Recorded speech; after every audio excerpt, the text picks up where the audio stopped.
Imagine being disowned by one of Hollywood's biggest legends. Your birth certificate reads "Father declined." You grow up watching your dad on movie screens while he refuses to acknowledge you exist.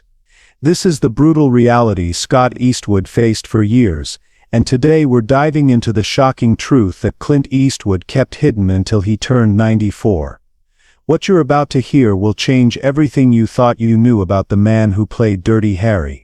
The world knows Clint Eastwood as the ultimate tough guy, the actor who barely spoke but commanded every scene, the director who won multiple Oscars.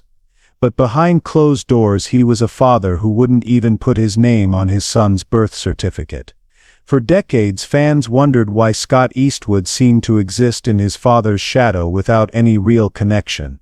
No red carpet appearances together, no family photos, just an eerie silence that spoke volumes. Now at 94, Clint has finally broken that silence, and the revelation is more shocking than anyone could have imagined. Scott Eastwood wasn't supposed to exist in Hollywood at all. When he was born on March 21, 1986, his birth certificate had a devastating entry where his father's name should have been. It simply read "Father declined." Think about that for a moment. One of the world's most successful actors refusing to acknowledge his own child. This wasn't some tabloid rumor, this was an official document that would haunt Scott for years to come. But to understand this story, we need to go back to where it all began. Clint Eastwood's rise to fame started in the 1950s, but it wasn't glamorous.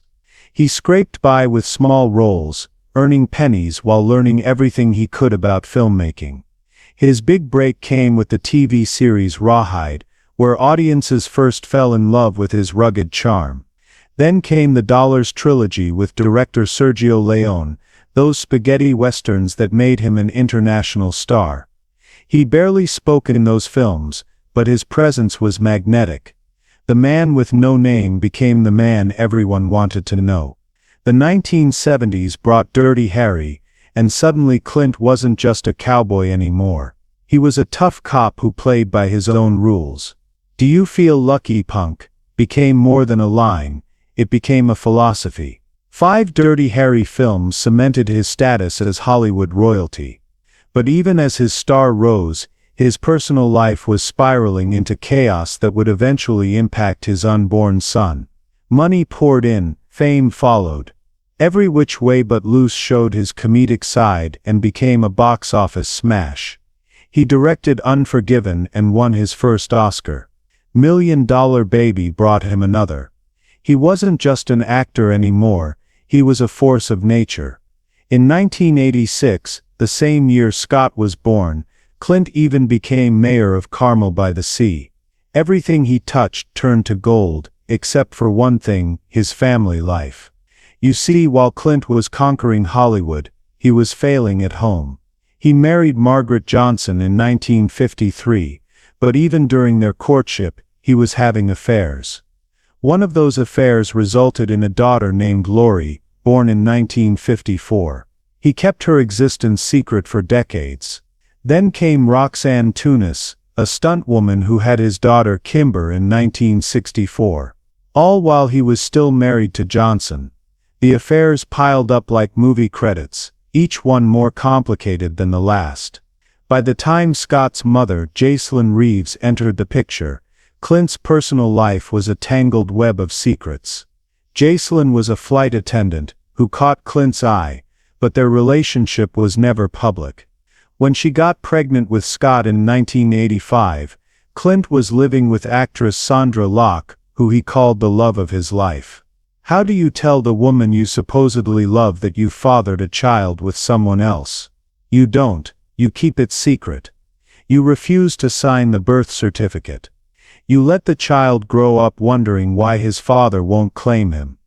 Scott spent his early years in Hawaii with his mother. While other kids had fathers at their baseball games, Scott had empty seats. While other kids had their dads' names on their birth certificates, Scott had Rejection in black and white. He knew who his father was. Everyone knew Clint Eastwood, but being the son of a legend meant nothing when that legend wouldn't acknowledge you. The pain of that rejection shaped everything. When Scott finally moved to California as a teenager, he and Clint began to build something resembling a relationship. But it wasn't what you'd expect. There were no heartwarming father-son moments, no make-up for lost time scenarios. Instead, there was Clint's ironclad rule: you earn everything yourself. No handouts, no shortcuts, no using the Eastwood name. "My dad never gave me a cent," Scott would later reveal. While other celebrity kids were driving Ferraris and living in mansions, Scott was parking cars and doing construction work. He was the son of a multimillionaire who had to count pennies to pay rent. For years he didn't even use the Eastwood name. He went by Scott Reeves, his mother's surname, because he didn't want anyone to think he was riding on his father's coattails. The rejection went deeper than money. Scott auditioned for role after role in his father's films. Gran Torino, he got a tiny part. Invictus, barely visible on screen. American Sniper, Clint chose someone else entirely. Imagine auditioning for your own father and being told you're not good enough. Imagine watching him cast other actors in roles you desperately wanted. The message was clear: being my son means nothing in this business. But the universe has a way of testing us when we're already down. In 2014, Scott faced a tragedy that would break most people. His girlfriend was in what seemed like a minor car accident, just a fender bender. But the airbag in her car was defective. When it deployed, it sent a piece of metal straight through her spine. She died instantly. Scott had never talked about it publicly until a 2016 interview, where he finally broke down and admitted how much it had destroyed him.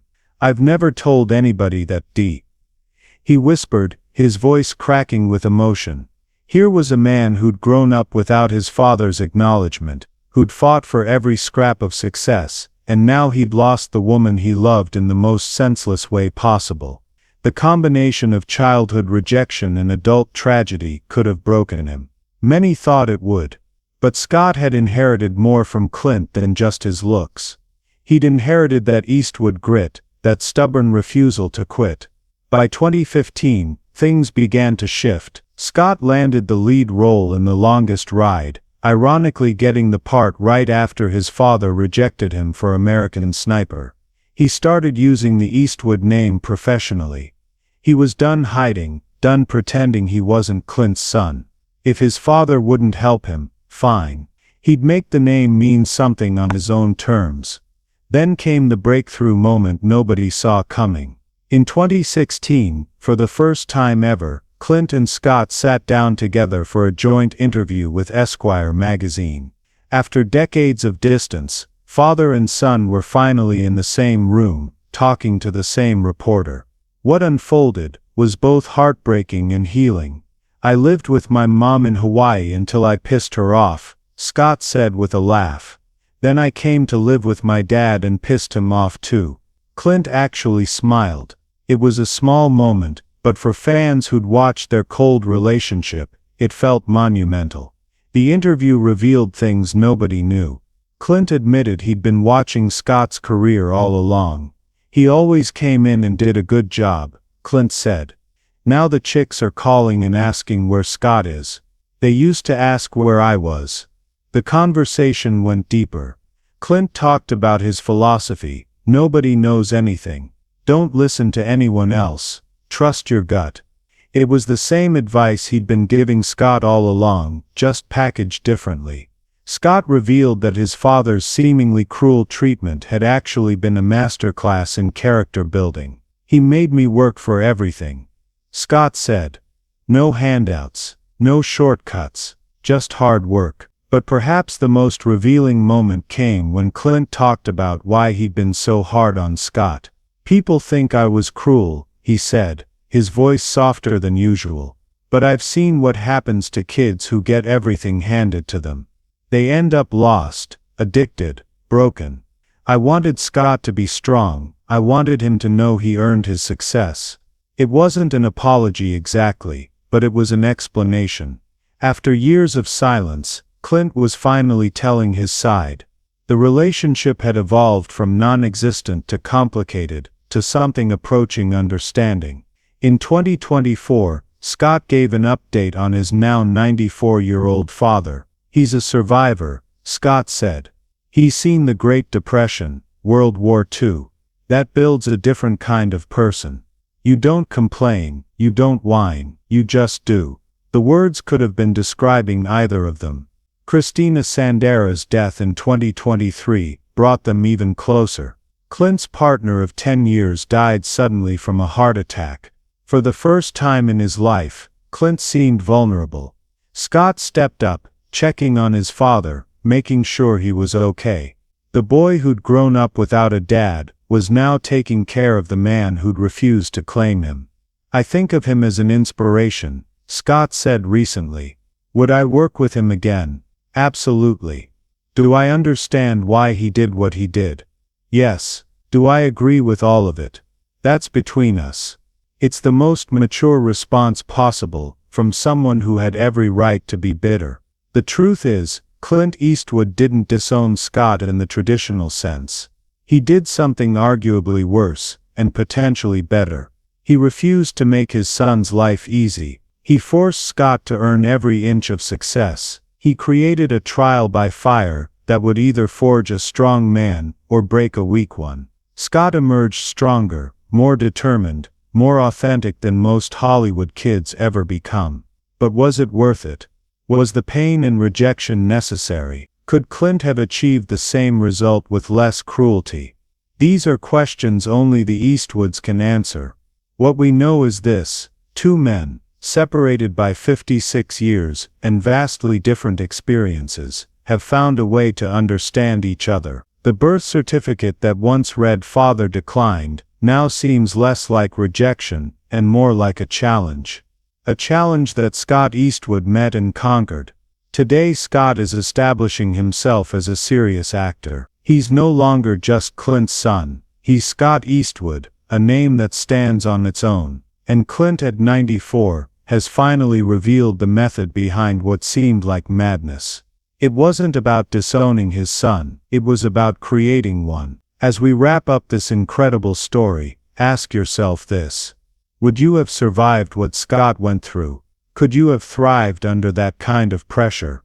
And perhaps most importantly, do you think Clint's tough love approach was justified? The comments section is waiting for your thoughts. Was this genius parenting, or unnecessary cruelty? One thing's certain, the Eastwood legacy isn't just about movies anymore. It's about a father and son who found their way back to each other through the hardest path possible. And maybe, just maybe, that's the most Clint Eastwood ending of all.